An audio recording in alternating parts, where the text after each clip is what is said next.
Is he excited to be married? Well, you're already married, but be double married? Huh? I'm ready for this to be fucking over with. Got it. Okay, fair enough. Yeah. No one seems to be getting their shit together in time. I'm just like, okay, you all don't care, then I don't care anymore. So, I mean, your dress code gave me an excuse to buy a new pair of Converse, so I'll take that. I do love that.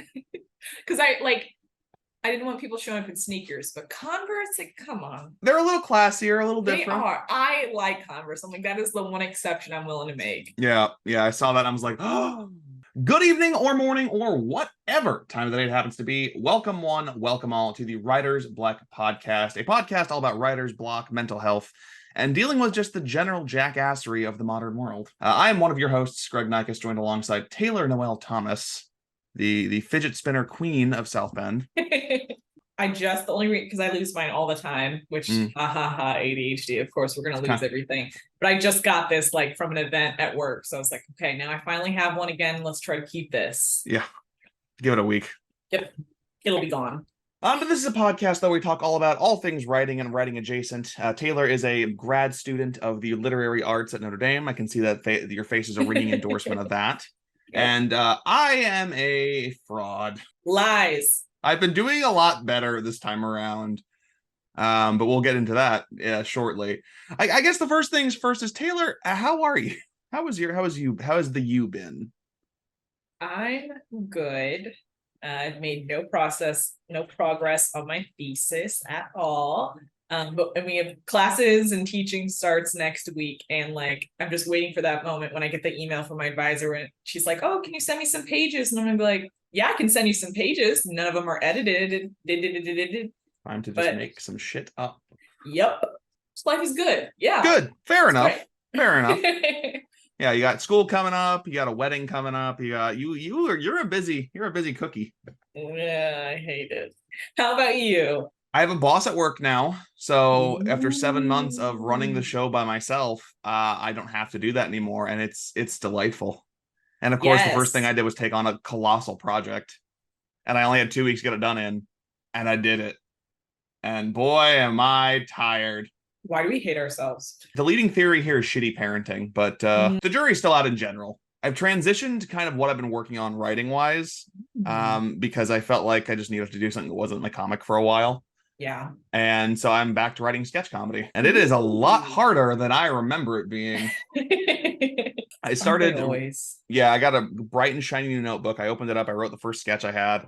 Really liked what I wrote. It's called Blood Drive. I hope I can make it soon. Chris Hansen is involved. It's going to be great. But then the second one is about stealing drinks from Panera.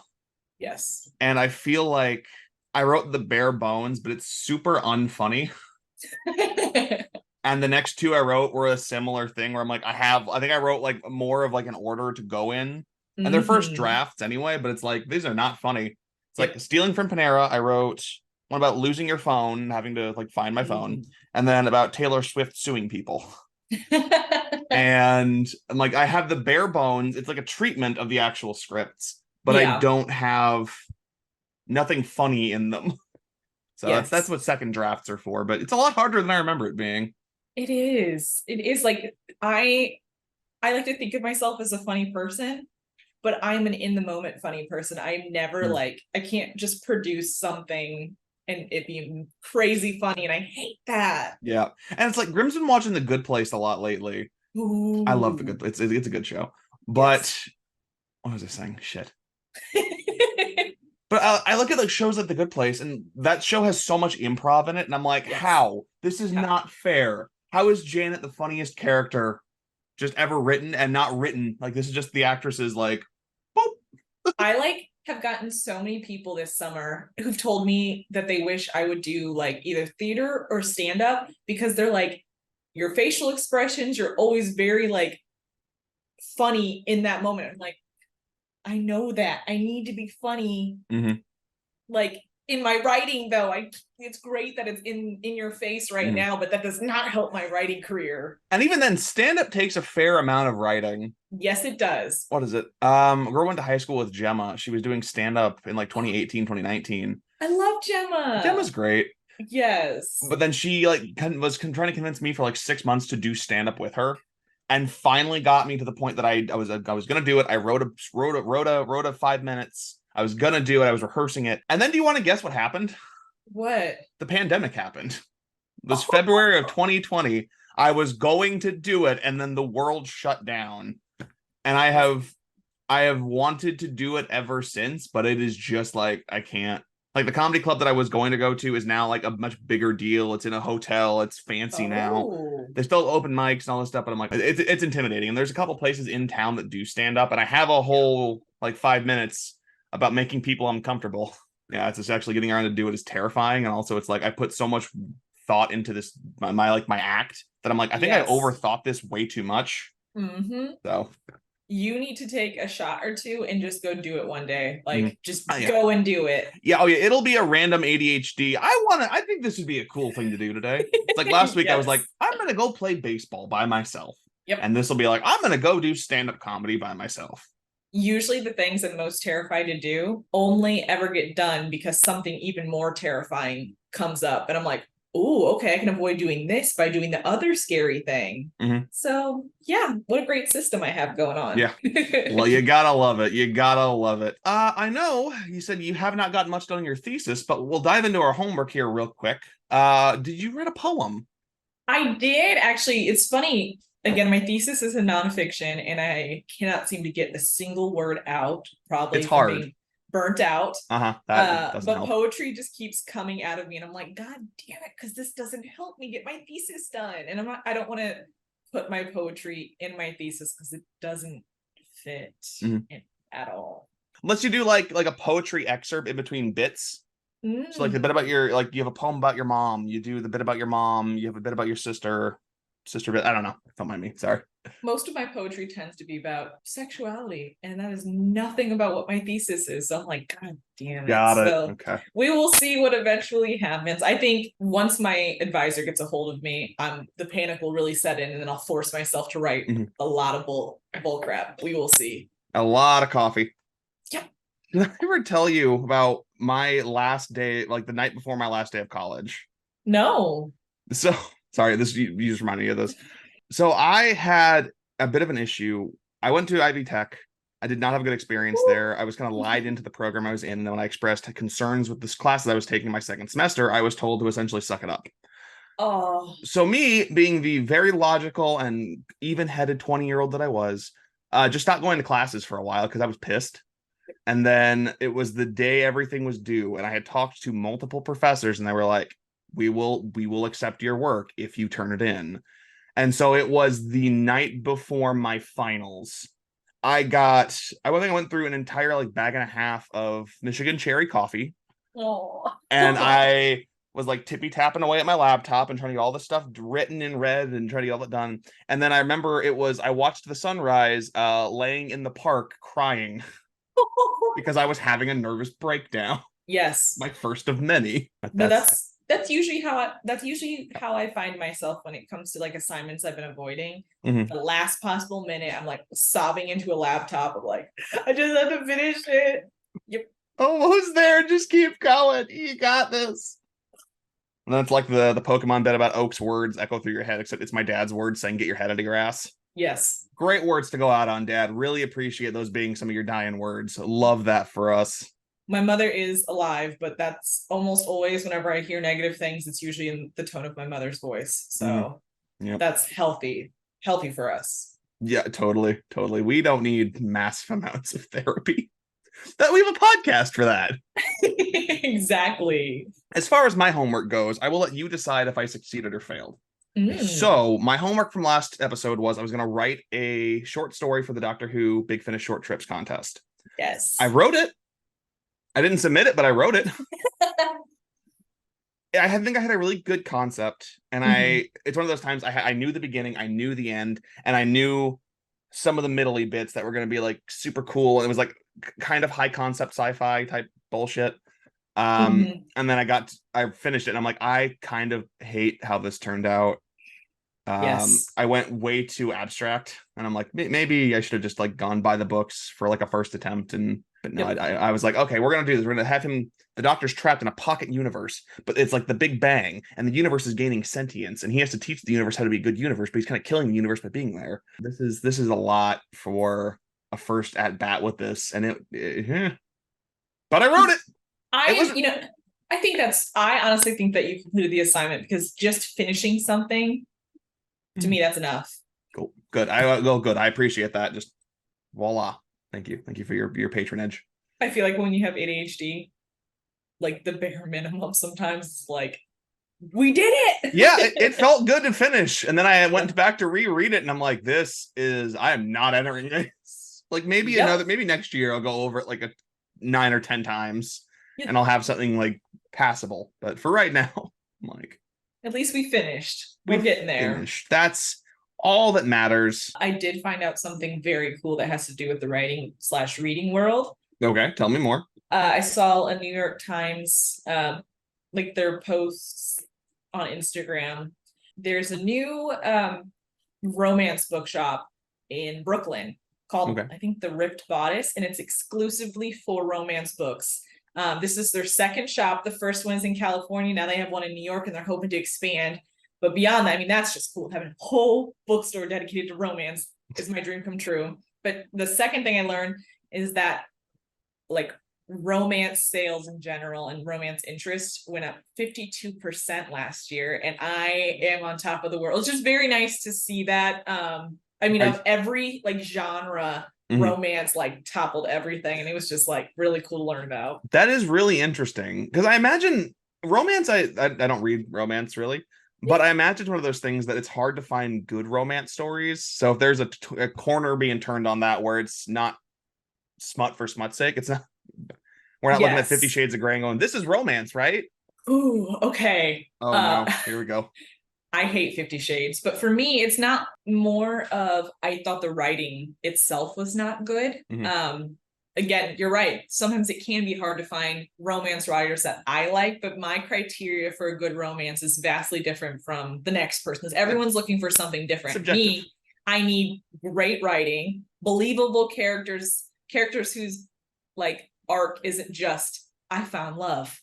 Especially the women characters, because if I get women characters who are just like, once I find a man, everything will be great, then I immediately put it down. And there has to be some kind of feminist aspects throughout the book, because again, if I'm reading a book that is based in gender stereotypes and all, a man won't solve all your problems. I cannot, I can't finish it because I'm just so bored out of my mind. But my other thing is, I actually enjoy smut. I love dirty, nasty books, but it can't just be dirty and nasty and that's it. Again, there has to be some plot to it as well. Like, here's plot, here's a really dirty, nasty scene. Here's plot, here's a dirty, nasty scene. Taylor watches porn for the plot. How does she get in the washing machine?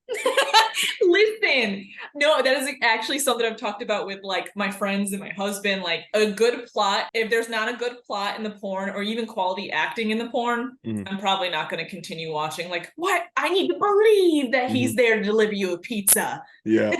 I need to believe that you are step siblings who magically landed into each other's beds. Oh boy.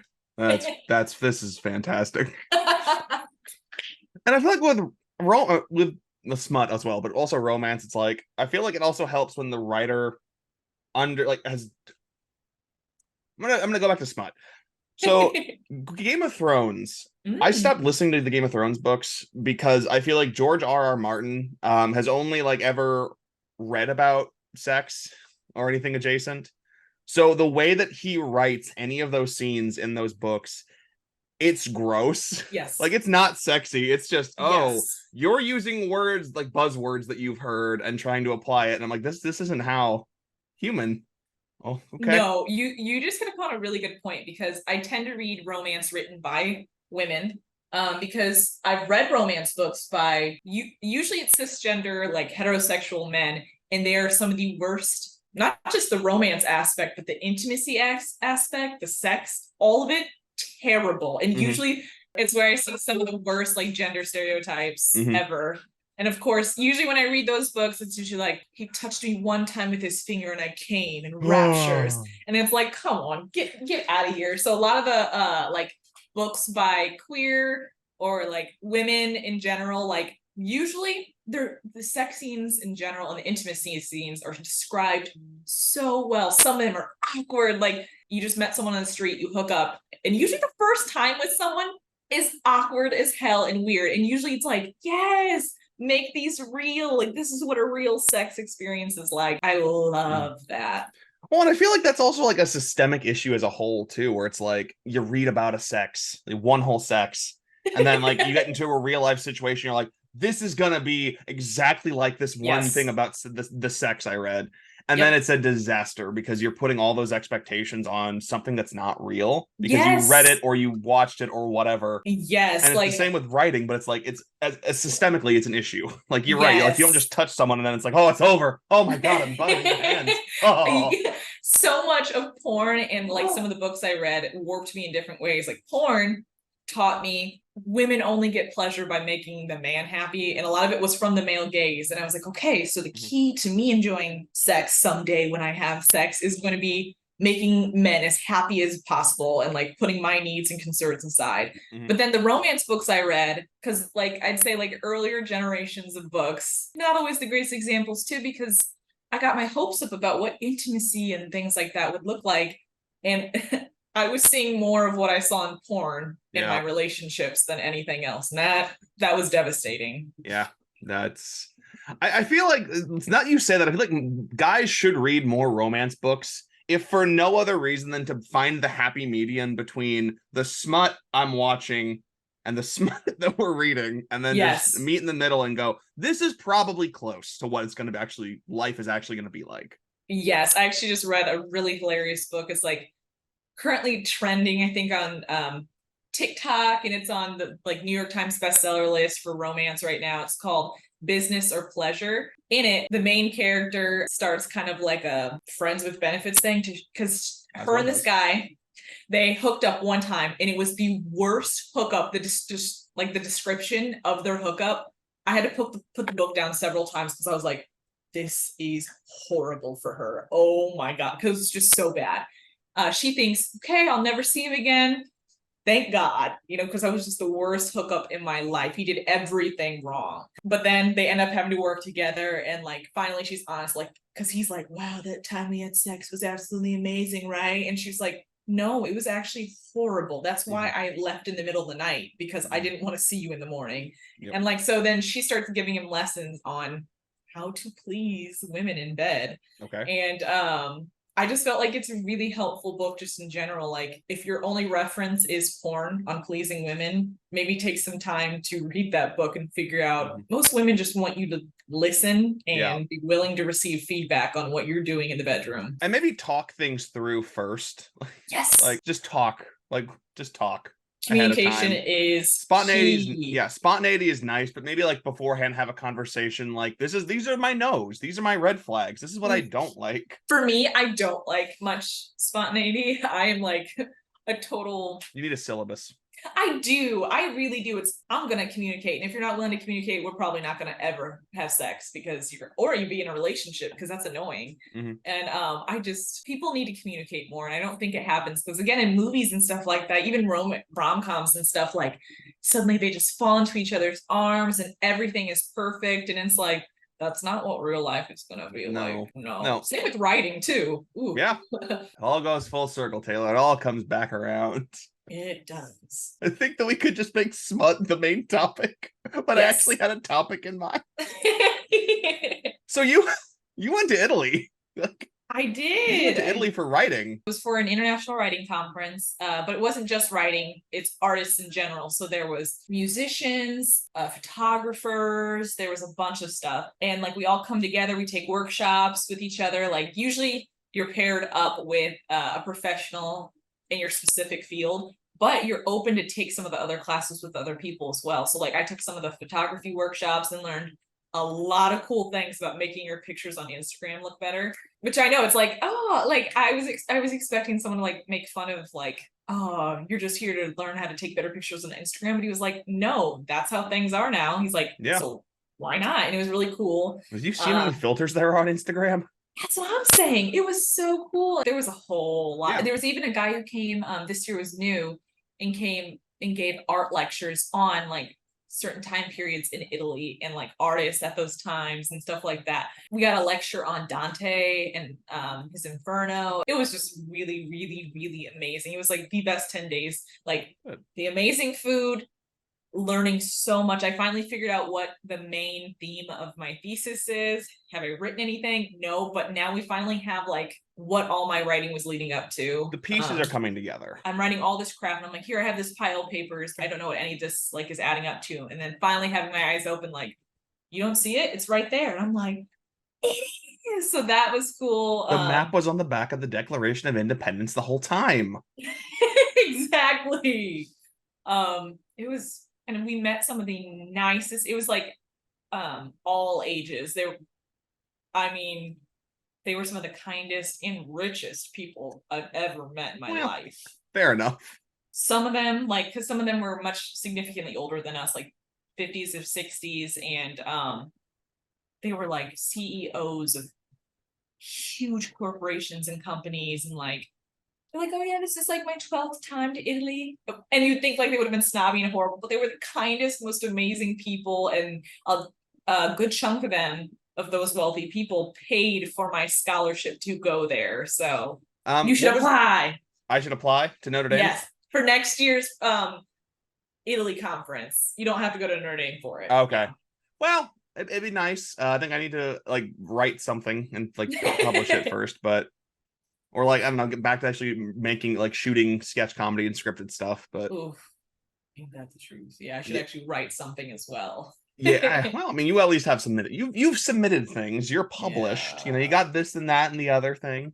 I got notebooks upon notebooks of unfinished stuff, and it drives Grim insane because our house is just full of partially used notebooks, and I'm like, I need that notebook. Yep, I might use it again. I might. Even those are my doodles. I need those for my cartoon. So wait, you're more of like a handwritten person and not like typing it up? I do both. I like to handwrite first. I don't know. There's just something about that probably because when I was younger and writing, like when we were in school, it was always handwritten in notebooks, so I could get away from actually doing schoolwork. But even now, it's like there is something therapeutic about that. Like I go to the coffee house. I think Tuesdays and Thursdays are the days I try to go do that, and I'll try to sit for an hour and just write and hammer out a sketch or two. I only seem to type. Like that's it.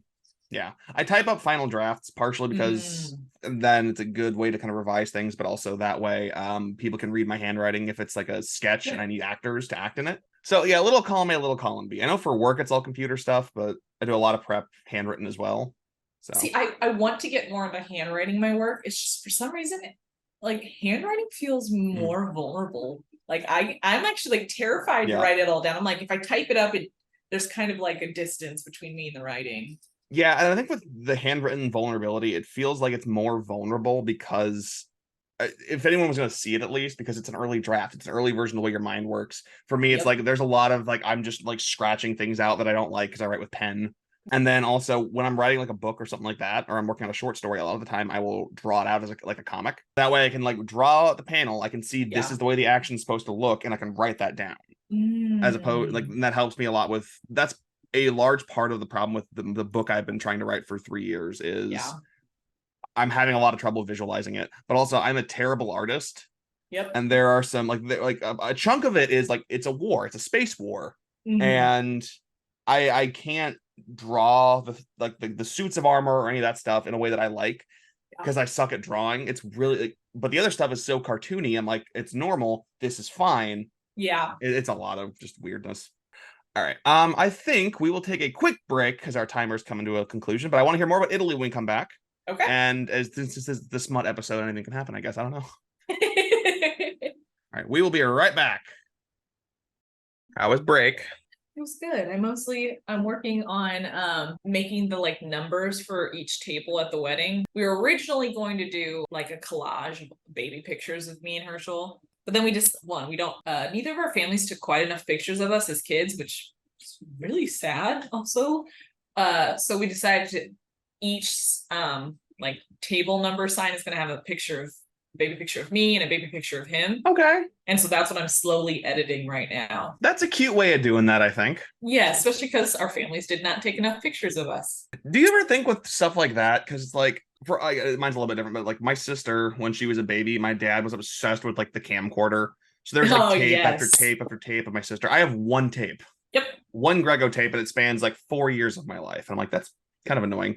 But like, do you ever think stuff like that though, with like the evolution of AI, that'd be something that you'd go back one day, like bored on a Saturday night, even like, I want to see baby pictures of me. Like, even though I don't trust yet AI completely, Nope.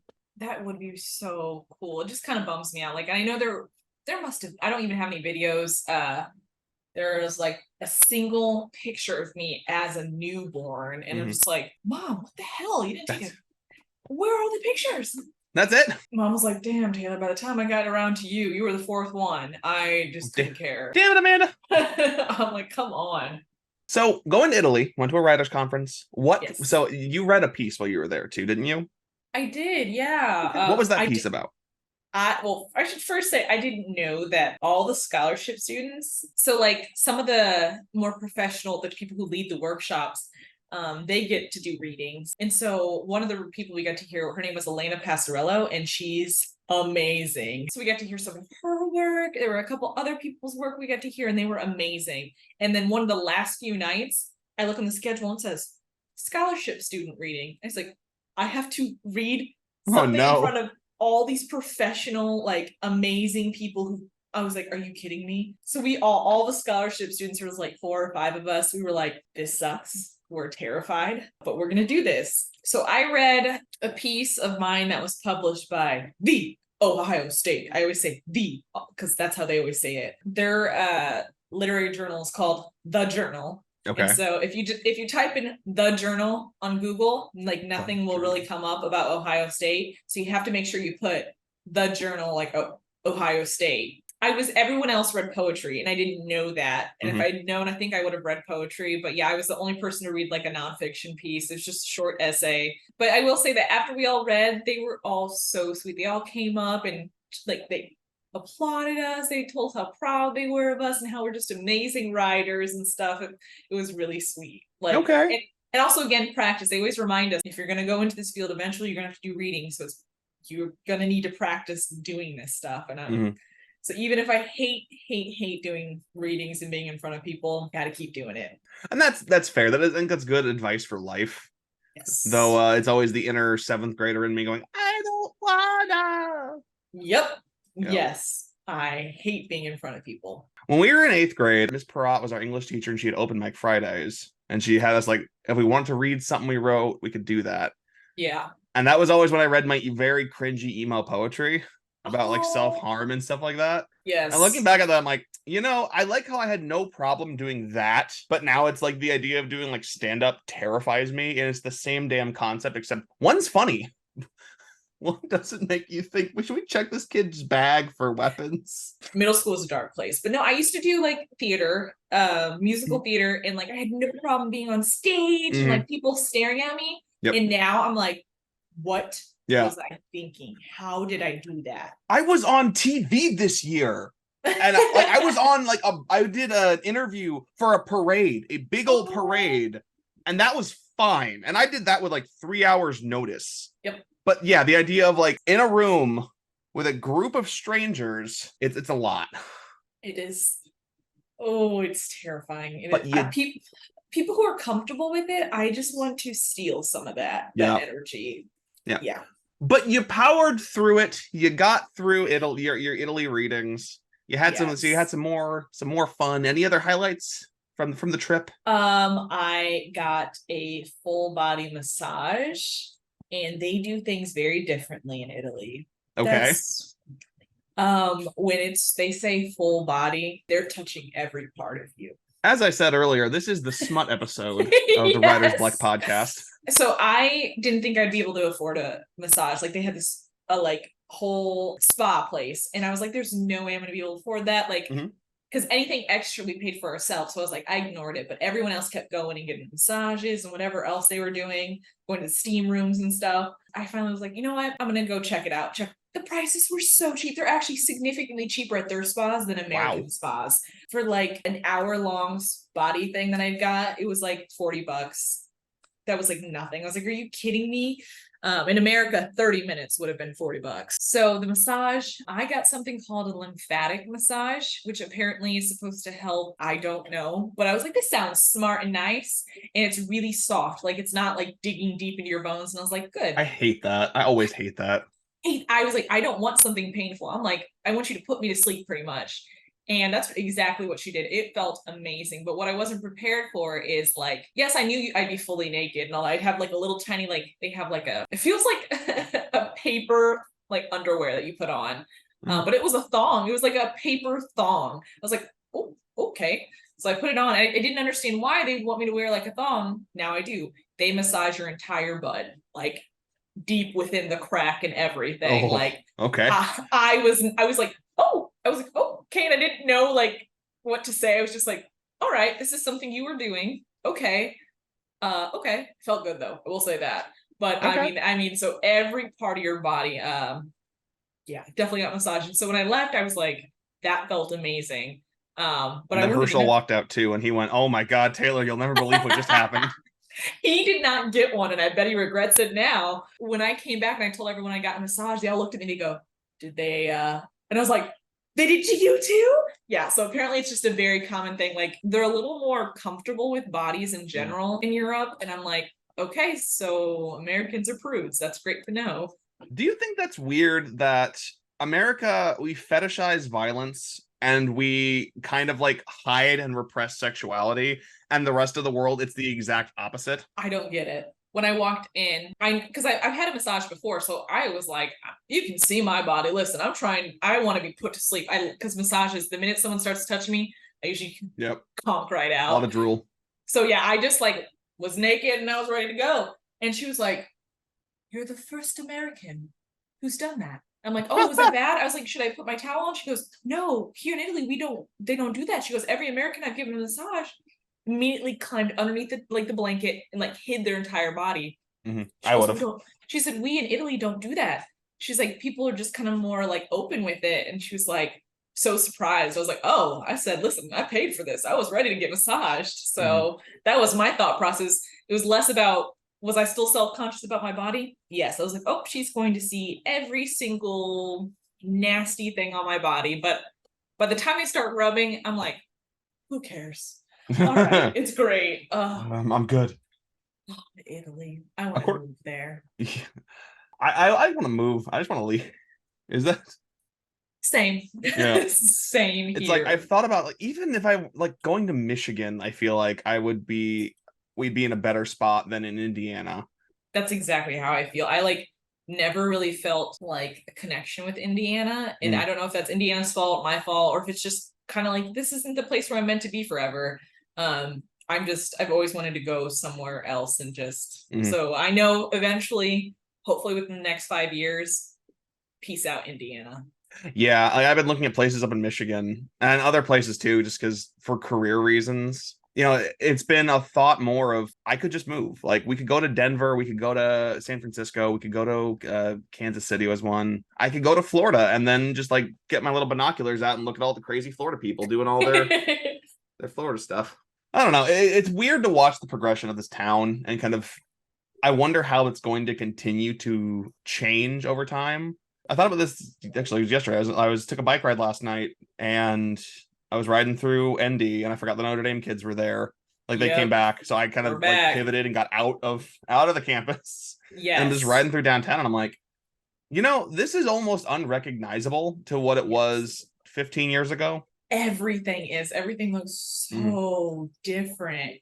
And like part of that is really, really great. I am so glad that there's more jobs, that like some of the areas that were run down now look so much better. But I'm also looking at the homeless community has risen. Yeah. Like so many homes have been destroyed. Like there's less neighborhoods for people who don't make billions of dollars like the Notre Dame people do. Yeah. And anytime the city tries to get involved in that, be like, we're going to have this program for the homeless. You have all of the uppity Whitey McWhitersons. Oh, well, I don't think that my tax dollars should go to them. It's like, don't you want to help people? Like, wouldn't you rather them have something, even if it's just like a bed and a roof over their head? You would think. I mean, we have enough empty buildings in this town. It is what it is. Hi, Herschel. Sorry, No, I get it. It just annoys me I so ADHD much. so hard. I was like, oh my god, there's Herschel in the background. This is I think my third cup of coffee today. So Oh my I'm feeling good. That is a lot of coffee. It is. I'm not doing well, Taylor. Well, I had a medical scare this week, or it was last week, 2 weeks ago, something like that. I had to have an ultrasound, a bunch of other tests done. It was fun, super comfortable, not uncomfortable at all. They kept asking me like, how much coffee do you have, like, or what caffeine do you intake? And I'm like, well, I don't drink energy drinks anymore, but I have a pot and a half of coffee a day. Greg, that is so much. It's okay though. I don't put sugar in it. I put this apple pie spice in it. So it's different. Yeah, maybe I'll have a nice little tiny bar of chocolate with it. That's different. That's totally different. It's all for class. Yeah, your body knows like, oh yeah, Mhm. so this isn't sugar. This is just a different kind of sugar. Okay. Yeah. It's weird because like the coffee actually has been helping with other issues I've been having. I have a lot of health issues. I keep making the joke that I'm aging like milk, but the last like month of my life have made that so clear that I am aging like milk. Like I went out to play baseball by myself this week. And the next day I was so sore and in so much pain. That's literally every second of my life. I'm like, dang, is something else broken? Is something else sprained? Like what else is going to fall apart in my body? Yep. I hurt my leg at some point and didn't realize that I was on my bike last night. And I had the choice to either go home or finish my 17-mile ride last night. And I finished my ride. And I hated myself for it. I think the last mile of it I walked because I was in so much pain limping home. So we'll wrap this episode of Writers Bleck here. Any closing thoughts, Taylor? Any personal goals you'd like to assign yourself this week? Any homework? Any fun stuff? My goal is that I'm teaching my first class this fall. Ooh. And it starts next week, Tuesdays and Thursdays. Okay. Like I don't know. What is it? 12:30 to 1:15. I don't remember what the class time is, but what hall is that in? So I'm teaching this class, and my goal for this week is 1, to get the first lesson plan done, and 2, just relax and have fun with it. Enjoy meeting the students. I'm really nervous. So. Hell yeah, you got this. I'm proud of you. I just want to keep writing something. Like, yes, the hard part of my job for hopefully the year, knock on some wood here, is done, so I can go back to focusing on writing sketch comedy or even working on my book again if I want to do that. I'm taking a break from the comic because I'm kind of tired of looking at it. Yeah. So nothing big, but big for you. That's great. That's awesome. So we will see. It's like, we'll see. Keep going is what we really need to do. That is our main goal. This whole podcast. Going. I love that. That's a great way to end the episode. So thank you everyone for watching or listening, tuning into this episode of the Writers Bleck Podcast. You can get it on YouTube and Spotify and podcast services everywhere, I think. Yeah. And I'll leave with this passage that I pulled up on the Google. It's a very in-depth passage called lymphatic massage. Drainage is a type of massage based on hypothesis that will encourage the natural drainage of the lymph, which carries waste products away from the tissue back toward the heart. Yeah, that's what it was. Seems poetic. Yep, and it feels really good. Hell yeah. We'll see you guys next month for the Halloween episode. We'll talk about some ookie spookies and have a good old time. Until then, I've been Greg Nikes. That's been Taylor. And keep on writing.